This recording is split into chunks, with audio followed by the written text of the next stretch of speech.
Finding a cubic polynomial is super easy if you know how to find a quadratic polynomial. The pattern is same. To write a cubic polynomial, just like in quadratics, we need the sum of roots. Here I'll have 3 roots. So the sum of roots, in this case, when I know the roots, I can simply find their sum. Plus 1 minus 1 cancels out. It gives me 3. So sum of roots is 3.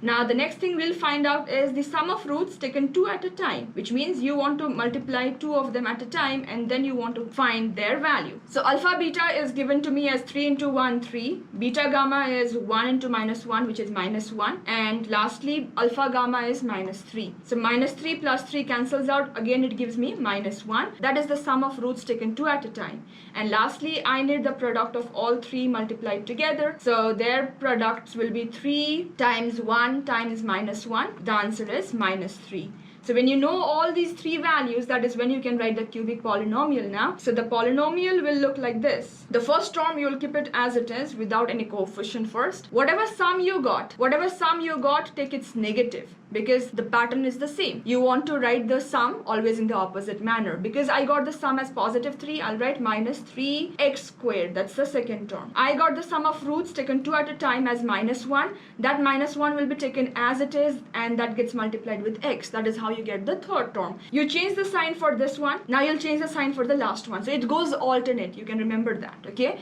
And the constant here is minus 3. I'll write it plus 3. So if you'll see, this is how we write a cubic polynomial when I know all the 3 zeros. This is what exactly we do.